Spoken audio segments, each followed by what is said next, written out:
हिंदुहृदय सम्राट शिवसेना प्रमुख माननीय बाळासाहेब ठाकरे, आपल्या राज्यघटनेचे शिल्पकार भारतरत्न डॉक्टर बाबासाहेब आंबेडकर स्वर्गीय मासाहेब यांना अभिवादन करतो।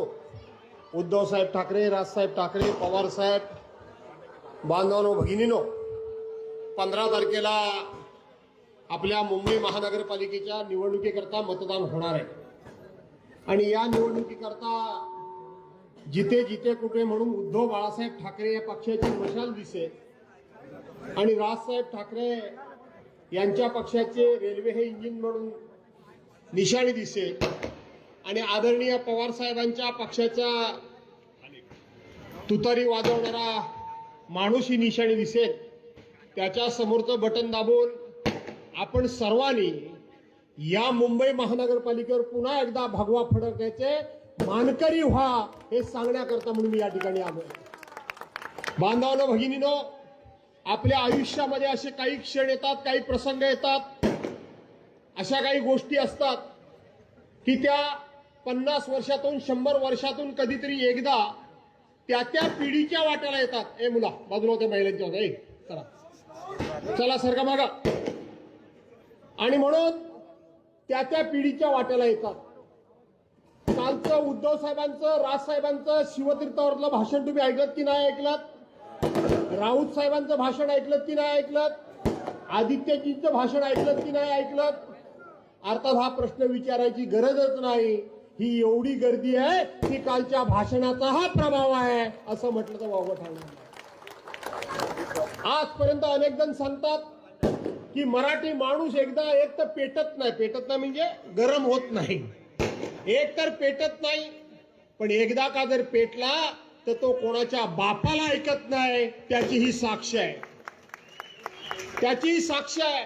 आणि विशेष करून माझ्या महिला भगिनी, मी जिथे जिथे महाराष्ट्रामध्ये जातोय, ही माझी 29वी किंवा 30वी सभा असेल, त्या ठिकाणी महिला प्रचंड संख्येने आहेत। आता सुद्धा राऊत साहेबांच्या मतदारसंघामध्ये पलीकडे सभा घेतली, प्रचंड अतिप्रचंड महिलाच होत्या, इथं सुद्धा महिला आहेत। का बरं महिला आहेत? या महिलांना कळून चुकलंय की गेल्या वर्षी 3 चोर लाडके भाऊ, चोर बरोबर आहे ना, 3 चोर लाडके भाऊ, लाडके म्हणून आम्हाला लाडके वाटले, पण ते लाडके नाहीत तर ते पक्के हरामी आहेत आणि म्हणून आता लाडके भाऊ आम्ही झालोय म्हणून एवढ्या महिला सगळीकडे येतात। बांधवांनो, भगिनींनो, कालचं भाषण अजून मतदानाकरता मला वाटतं उद्या संध्याकाळी, परवा सकाळी म्हणजे 36 तास जवळजवळ मतदानाकरता शिल्लक आहेत। उद्या तारीख किती? 13 की 14? 24 जुलै, 48 आणि 12, 60 तास शिल्लक आहेत। त्या 60 तासामध्ये तुम्ही हे सगळी त्यांची भाषणं काढून बघा। त्या भाषणांचा तुमच्यावर जसा सकारात्मक परिणाम झालाय तसा भाजप आणि शिंदे सेनेवर सुद्धा चांगलाच परिणाम झालाय। आता इथून गेलात तुम्ही की तुमचे मोबाईल ऑन करा आणि नव्या मुंबईमध्ये एकनाथ शिंदेचे जे लोक आहेत त्यांना नागडे, उघडे, उलटे, पालटे, खाली वर करून भाजपवाले मार मारतायत भाजपवाले। ते सारखे पाया पडतायत, हे माया मारतायत। ते म्हणतात पैसे दे, तो म्हणतो पैसे नको, ते म्हणतात पैसे दे, हा म्हणतो पैसे नको। शेवटी बिचारीची अंगावरची इजार सुद्धा शिल्लक ठेवली नाही, ते पैसे वाटणं त्यांचं म्हणणं आहे। दुसरं मी बघितलं, कल्याण डोंबिवली वार्ड नंबर 60 मध्ये मी बघितलं तर भारतीय जनता पार्टीचे लोक हे आपलं पत्रक टाकतायत आणि त्या पत्रकामध्ये एक पॉकेट टाकतायत आणि त्या पॉकेटामध्ये पैसे टाकतात। अनेक लोकांनी त्या चाळीमध्ये ती पत्रकं घेतली, पण भाजपवाल्यांचं तोंड बघायचं नाही म्हणून ती उघडून पण बघितली नाही। आणि म्हणून पत्रकार गेले कॅमेरा घेऊन, ते म्हणाले, ताई तुमच्या घरामध्ये भारतीय जनता पार्टीनं पत्रकं पाठवलेली आहेत। आणि हो म्हणाले, हा टाकले तिकडे कोपऱ्यात। ते आणा म्हणाले इकडं, ते उघडा, ते उघडलं, त्याच्या आतमध्ये पॉकेट, म्हणाले पॉकेट फोडा, कॅमेरा समोर, त्याच्यामध्ये पैसे। दुसऱ्या खोलीत गेले, त्याच्यामध्ये पैसे, तिसऱ्या खोलीत गेले, त्याच्यामध्ये पैसे। प्रत्येक घरामध्ये त्याने त्या ठिकाणी पत्रक टाकलं, पत्रकामध्ये पैसे टाकले। बांधवांनो, भगिनींनो, हे पैसे त्यांच्या कष्टाचे आहेत का? हे पैसे त्यांच्या मेहनतीचे आहेत का? या इथं माझ्या इथं बसलेले अनेक लोक आहेत, माझ्या महिला भगिनी सुद्धा आहेत. कोण नोकरी करत असेल, कोण छोटा मोठा व्यवसाय करत असेल, कोण घरकाम करत असेल. अशा पद्धतीनं कमवलेले पैसे तुम्ही वाटू शकता काय? याचा अर्थ अशा पद्धतीनं पैसे वाटण्याकरता म्हणून कुठून तरी चोरीचेच पैसे आलेले असावेत, हिरवी ते वाटू शकत नाही. आणि मग मला देशाच्या पंतप्रधानांना एक प्रश्न विचारायचा या निमित्तानं. 8 नोव्हेंबर 2016 साली देशाचे पंतप्रधान नेहमीप्रमाणे नाटकी पद्धतीनं एखाद्या हिरो सारखे अचानकपणे इलेक्ट्रॉनिक मीडियाच्या चॅनल समोर आले आणि काय सांगितलं? आज रात में 12 बजे के बाद में 500 रुपए और 1000 रुपए की नोट केवल कागज का टुकड़ा रह जाएगा. बोलले की नाही बोलले? बोलले ना? का बोलले? की देशामधल्या रोखीनं चालणारे व्यवहार बंद झाले पाहिजेत. देशामध्ये रोखीनं व्यवहार चालून भ्रष्टाचार होतो, काळा धन येतो आणि म्हणून तो येऊ नये म्हणून त्यांनी नोटाबंदी केली. मला देशाच्या पंतप्रधानांना प्रश्न विचारायचा आहे की त्या काळामध्ये कोणाला 5,000 रुपये मुलीचं लग्न असेल, मुलाचं लग्न असेल, पोराचं शिक्षण असेल, कोणाचा औषध पाण्याचा खर्च करायचा असेल तर 5,000 रुपये काढण्याकरता एटीएम मशीनच्या समोर दिवस दिवस उभं राहावं लागत होतं आणि उभं राहणारी 730 माणसं मेली. पण देशाच्या पंतप्रधानांनी त्याला ढोंग केलं आणि सांगितलं मला फक्त 50 दिवस द्या आणि आपली 90 वर्षाची आई सुद्धा एटीएमच्या रांगेत उभी केली होती की नाही केली होती? अरे मग त्या नोटा जर बंद झाल्या तर आता ह्या पैसे येतात कुठून? ह्या नोटा येतात कुठून? हे सगळे काही जीपे करतायत का? हे जीपे करत नाही. याचा अर्थ नोटाबंदीच्या नावाखाली प्रचंड प्रचंड प्रचंड पैसा आगाऊ छापून ठेवलेला आहे आणि तो पैसा वाटण्याचं काम या ठिकाणी केलं जात आहे. तो पैसा वाटण्याचं काम या ठिकाणी केलं जातं. सर्वसामान्य माणसाला एखादं लाईटचं बिल भरायचं असेल तरी जीपे करा, डिझेल पेट्रोल टाकायचं असेल तरी जीपे करा, भाजी घ्यायची असेल तरी जीपे करा, मच्छी घ्यायची असेल, मच्छी घेता काय का गुजराती आहे तुम्ही? तुम्हाला म्हावरा नको म्हणून सांगितलेलं आहे ना? हा अरे हा तर रायगडचा बाला आहे, रायगडचा बाला ना. मग म्हावऱ्याशिवाय दुसरा काय खातो? कायच खाऊ शकत नाही आणि म्हणून त्याला सुद्धा जीपे करावं लागत असेल आणि म्हणून यांना वाटण्याकरता पैसे येतात कुठून हे कळत नाहीये. मोठमोठे बिल्डर, मोठमोठे बिल्डर हे ह्यांच्या करतायत. आज आपण काल बघितलं की सगळी मुंबई, अख्खा महाराष्ट्र हा जवळजवळ अदानीला त्या ठिकाणी आंदण दिल्यासारखे भारतीय जनता पार्टीवाले वावरत आहेत. आंदण दिल्यासारखं ही मुंबई मिळवण्याकरता अदानीच्या बापाचं काही गेलंय काय रे भावानो? तुमचं आमचंच काहीतरी गेलंय ना? तुमचे आमचेच लोक मेले ना? मग अदानीला ही मुंबई देण्याकरता म्हणून या ठिकाणी केंद्रातलं सरकार आलं, राज्यातलं सरकार आलं. आता अडचण काय? तर मुंबई महानगरपालिकेचा ठराव करून घ्यायचा असेल तर भाजपाला सत्ता पाहिजे आणि अडचण जर त्यांना कोणाची असेल तर ती ठाकरे घराण्याची आहे, ठाकरे बंधूंची त्यांना अडचण झालेली आहे. आणि म्हणून आपण सर्वांनी ठाकरे बंधूंच्या पाठीमागे उभं राहिलं पाहिजे. राहणार ना? का एकनाथरावच्या पाठीमागे उभे राहू? एकनाथरावच्या पाठीमागे उभे राहाल? महाराष्ट्रामध्ये कुठेही एकनाथरावाला भाजपाने जवळ सुद्धा घेतलेलं नाही, वारा सुद्धा त्याचा घेतलेला नाही. कुठेही आघाडी नाही, युती नाही. मी पुण्यापासून सगळीकडे आलो पण मुंबईमध्ये एकनाथ शिंदेबरोबर युती केले. त्याचं कारण भाजपाला माहिती आहे, भाजपाला माहिती आहे की आपण या 2 ठाकरेंच्या बरोबर लढू शकत नाही म्हणून एक कोणतरी गद्दार आपल्या बरोबर हवाच, एक कोणतरी आपल्या बरोबर गद्दार हवा. परंतु मराठी माणसानं, आणि केवळ मराठी माणसानं नाही, तो हिंदू असेल, मुसलमान असेल, शीख असेल, ईसाई असेल, बौद्ध असेल, नाहीतर मुसलमान असेल, या सगळ्यांना मी पुन्हा पुन्हा सातत्यानं सांगतोय की ही मुंबई म्हणजे एक शहर म्हणून कोणाकडे बघू नका.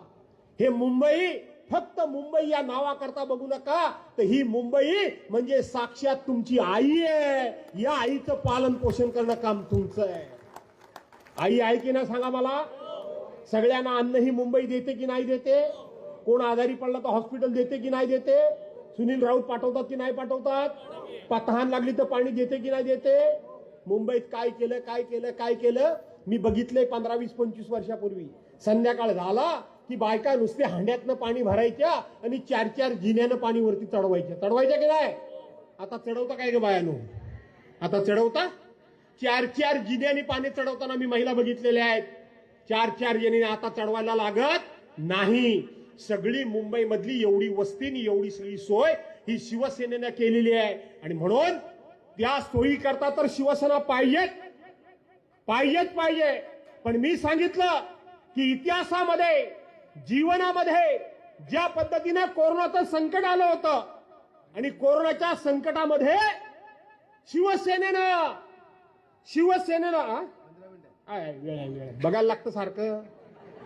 नाही तर मध्ये पोलीसवाले आहेत ते पुढे 5 मिनिटं घड्याळ करून ठेवतील आणि त्यांच्याकरता मागे करून ठेवतात. बरोबर आहे की नाही? असंच ऐकतं ते लय लाबाड तो निवडणूक आयोग. आणि म्हणून कोरोनाचं संकट, जगामध्ये आलेलं कोरोनाचं संकट आपल्याकरता आलं. काय करत होते भाजपवाले? काय करत होते? काय आठवण करा. त्यावेळेला आपले पक्षप्रमुख उद्धव बाळासाहेब ठाकरे हे मुख्यमंत्री होते आणि मुख्यमंत्री सहायता निधीमध्ये सर्वांनी पैसे गोळा करा असं करतातच. त्याच वेळेला भाजपानं आणि देवेंद्र फडणवीसांनी एक पत्रक काढलं, एक ऑर्डर काढली की भाजपाच्या एकाही माणसानं मुख्यमंत्री सहाय्यता फंडामध्ये एकही रुपया द्यायचा नाही. केलं होतं की नाही सुनीलराव? एकही पैसा द्यायचा नाही. सगळे पैसे हे पंतप्रधान केअर फंडामध्ये म्हणजे दिल्लीला द्या. का? तर उद्धव साहेब इथं मुख्यमंत्री होते. अरे हरामखोरानो, तुम्ही महाराष्ट्राचे नेते, महाराष्ट्रातल्या जनतेला वाचवायच्या ऐवजी तुम्ही दिल्लीला पैसे पुरवत होतात. कारण त्यावेळेला या महाराष्ट्रातली जास्तीत जास्त जर माणसं मेली तर उद्धव ठाकरेंचं सरकार उलटून टाकायला आपल्याला संधी मिळेल, हा दुष्ट हेतू यांचा होता.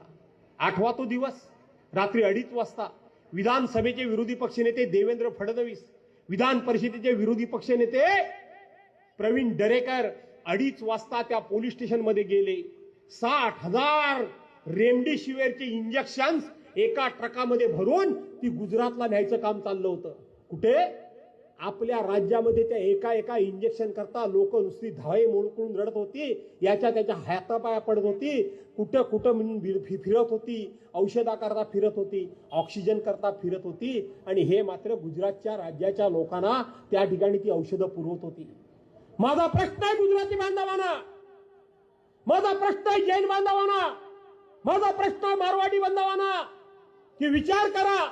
हिंदू असतील, मुसलमान असतील, बौद्ध असतील, शीख असतील, मुसलमान असतील, माझ्या पक्षप्रमुखानं जे भारतीय जनता पार्टीच्या पाठीमागे तुम्ही सगळे राहता, गुजराती, मारवाडी, जैन लोकांना खास करून मी सांगतो आणि मराठी माणसांना पण सांगतो की ज्या भारतीय जनता पार्टीच्या पाठीमागे तुम्ही राहता त्या भारतीय जनता पार्टीनं तुम्ही महाराष्ट्रातली माणसं जगावी म्हणून विचार केला नाही. पण माझ्या पक्षाच्या नेत्यानं सरसकट सगळ्यांना समान न्यायानं उपचार दिला. त्याचं नाव उद्धव बाळासाहेब ठाकरे. त्यांनी हिंदू बघितला नाही, त्यांनी मुसलमान बघितला नाही, त्यांनी ख्रिश्चन बघितला नाही, त्यांनी गुजराती बघितला नाही, त्यांनी मारवाडी बघितला नाही. आज गुजराती, मारवाडी सगळ्या लोकांना माझा प्रश्न आहे की ह्या नादान भाजपच्या नादाला लागून, तुम्ही या ठिकाणी शिवसैनिकांकडे वेगळ्या नजरेनं का पाहता? तुम्हाला शिवसेना का नको? आठवा तो काय? तुमच्या प्रत्येकाच्या अंगामध्ये शिवसैनिकाचं रक्त आहे, अँब्युलन्सची सेवा आहे, कोरोनाच्या कालावधीमध्ये केलेली मदत आहे. आणि एवढंच कशाला? 1992 साली तुमच्यावर खूप मोठं संकट आलं होतं.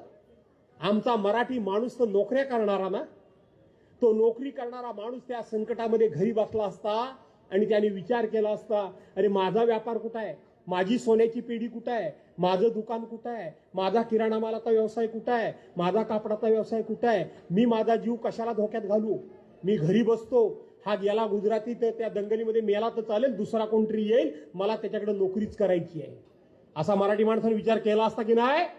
शिवसेनेनं तो विचार केला? शिवसेनेनं तो विचार केला नाही. भारतीय जनता पार्टीचे चोर त्यावेळेला घरामध्ये बसले होते, पण त्यावेळेला आपल्या प्राणांची बाजी लावण्याकरता म्हणून रस्त्यावर उतरला तो शिवसैनिक उतरला. कशा विसरता तुम्ही? कशा विसरता? कसे या भाजपाच्या नादाला लागून तुम्ही आज आमच्या मराठी माणसाला तुमच्या बिल्डिंग मोठमोठ्या उभ्या राहतात आणि खाली बोर्ड लावता की त्या बिल्डिंग मध्ये मांसाहार करणारा मराठी माणसाला आम्ही थारा देणार नाही, खोली देणार नाही. वा रे वा, तुम्ही हा बोर्ड लावता. तुमच्या बोर्डाचं मी स्वागत करतो, तुमचा स्वागत करतो. पण तुम्ही सगळी जिथे कुठे गुजराती मारवाडी यांची दुकानं असतील त्यांनी बोर्ड लावा की तुम्ही मराठी माणसं मांस मच्छी खाता, मासे खाता. आमची सोन्याची दुकानं आहेत त्या दुकानात येऊ नका, आमची कपड्याची दुकानं आहेत त्या दुकानात येऊ नका, आमची औषधाची दुकानं आहेत ती दुकानात तुम्ही येऊ नका, कारण तुम्ही मांस मच्छी खाता. बरोबर आहे? जर खोल्या घ्यायला आम्ही मांस मच्छी खाल्ल्यानंतर आमच्या तोंडाचा तुम्हाला वास येतो, तर मग तुमच्या दुकानात गेल्यानंतर आम्ही मांस मच्छी आल्यानंतर खातो, मग वास येईल की नाही? आम्ही बोर्ड लावा म्हणत नाही, आम्ही लावणार नाही, तुम्ही लावा. आणि हा जर बोर्ड लावायचा नसेल तर आजच मी तुम्हाला आव्हान करतो, विनंती करतो की भाजपाच्या नावाला लागून तुम्ही मराठी माणसाचा द्वेष करू नका, तुम्ही मराठी माणसाचा तिरस्कार करू नका. किंबहुना हा मराठी माणूस हा तुमचा तारणहार आहे, म्हणून त्याच्या हातात हात घालून तुम्ही चला, म्हणून तुम्ही त्याच्या हातात हात घालून चला. हे सांगतोय ही वेळ आहे ती भाजपाच्या नादाला लागून आपसामध्ये मतभेद करण्याची नाही. ही वेळ आहे ते खऱ्या अर्थानं महाराष्ट्राचा सन्मान करण्याची, मराठी माणसाला दाखवून देण्याची की तुम्ही आम्ही एक आहोत ही दाखवून देण्याची वेळ आहे. आणि तुम्ही ती चुकवू नका, अशा प्रकारची मी तुम्हाला विनंती करतो, अशा प्रकारची तुम्हाला विनंती करतो. आणि म्हणून हे काम एकनाथराव शिंदेचे उमेदवार करणार नाहीत. करतील? करतील काय? त्या भाजपाच्या समोर हे बोलू शकतात काय? बोलू शकतात? जरा काय झालं की दिल्लीत जायला लागतं, जरा काय झालं की दिल्लीत जायला लागतं. मग ते भाजपवाले हिनवतात, हा गल्लीतला दिल्लीत कशाला आलाय? बरोबर आहे की नाही? आणि म्हणून काही काही काही म्हणू नका. ते एकनाथ शिंदेचे कोण जे उभे राहिले असतील, कोण आहे चेले चपाटे मला माहित नाही. भाजप तर गेली खड्ड्यातच, गेली ना का नाही गेली? कमलाबाई हा का कमली डोळा मारते तुम्हाला? नाही ना? आणि म्हणून एकनाथ शिंदेचे सुद्धा मराठी मराठी, ते पण मराठी, हे पण मराठी, ते पण मराठी, हे पण मराठी. याच्यामध्ये फरक आहे, याच्यामध्ये फरक आहे. मिर्झा राजे जयसिंग शिवाजी महाराजांना अटक करायला आले, शिवाजी महाराजांना अटक करायला आले, थोडक्यात सांगतो. आणि त्यावेळेला शिवाजी महाराज आणि मिर्झा राजे जयसिंग त्यावेळेला चर्चा करत होते. आणि चर्चा करत असता असता शिवाजी महाराजांचा एक सरदार आला आणि छत्रपती शिवाजी महाराजांमध्ये काहीतरी कानामध्ये फुटफुटला, कानामध्ये फुटफुटला. आणि शिवाजी महाराजांचा चेहरा एकदम मलूल झाला, उतरला. आणि त्यांच्या डोळ्यातून घळघळा घळघळा पाणी यायला लागलं, पाणी यायला लागलं. तेव्हा मिर्झा राजे जयसिंग म्हणतात, राजे काय घडलं तरी काय असं की तुमच्या डोळ्यामधून पाणी येत आहे? छत्रपती शिवाजी महाराजांनी सांगितलं की आपण इथे चर्चेला बसलोय, तुम्ही युद्ध थांबवलत नाही आणि या युद्धामध्ये माझा सरदार मारला गेला, माझा सरदार मारला गेला. मिर्झा राजे जयसिंग हसायला लागले. अरे म्हणाले, आमचे असे दिवसाला किती सरदार मरतात, पण त्याच्याबद्दल आम्हाला काही वाटत नाही, आम्ही दखल सुद्धा घेत नाही. आणि तुमचा एक सरदार मेला तर तुम्ही डोळ्यामधून पाणी काढतात. शिवाजी महाराजांनी त्यांना सांगायला आलेल्या सरदारला बोलवलं आणि सांगितलं, सांग मिर्झा राजांना कोण मेला, कसा मेला तो सांग. त्यावेळेला शिवाजी महाराजांच्या सरदारने सांगितलं की आमचा एक सरदार ज्याचं नाव मुरारबाजी नाही, मुरारबाजी, एक आमचा सरदार मुरारबाजी तुमच्या सैन्याबरोबर लढता लढता लढता लढता तुमच्या दुसऱ्या सैन्यानं विश्वासघातानं त्याची मान उडवली. मान उडवल्यानंतर सुद्धा त्या ठिकाणी तो लढत राहिला आणि तुमच्या 300 सैनिकांना कापला. तो माझा मुरारबाजी मेला म्हणून मी रडतोय. इकडं मुरारबाजी आहेत, तिकडं गद्दार आहेत ना गद्दार. आणि म्हणून गद्दारला तुम्ही मदत करणार काय? नाही ना. केवळ संजय राऊतांसारखा नेता आज एवढी तब्येत त्यांची सिरियस असून आजारी असून स्वतःची जीवाची पर्वा न करता तुमच्या भवितव्याकरता तुमच्या भविष्याकरता उद्या ही मुंबई महाराष्ट्रातल्या मराठी माणसाच्या हातातच राहिली पाहिजे याकरता माझ्या जीवाचं काही बरं वाईट झालं तरी हरकत नाही, पण जोपर्यंत मी निवडणूक होणार नाही तोपर्यंत माझं ऑपरेशन करणार नाही सांगणारा नेता असे नेते आज शिवसेनेकडे आहेत आणि म्हणून त्यांचे विचार घेऊन पुढे चला आणि ज्या ठिकाणी तुम्हाला कुठे मशाल दिसेल, जिथे कुठे इंजिन दिसेल, जिथे कुठे तुतारी फुकणारा माणूस दिसेल त्या समोरचं बटन दाबून या सगळ्या उमेदवारांना प्रचंड मतांनी विजयी करायचा आग्रह करतो, विनंती करतो आणि थांबतो. जय हिंद, जय महाराष्ट्र. टाइम्स डिजिटलला लाईक करा, सबस्क्राईब करा, शेअर करा आणि बेल आयकॉन दाबायला विसरू नका. पाहत रहा टाइम्स डिजिटल.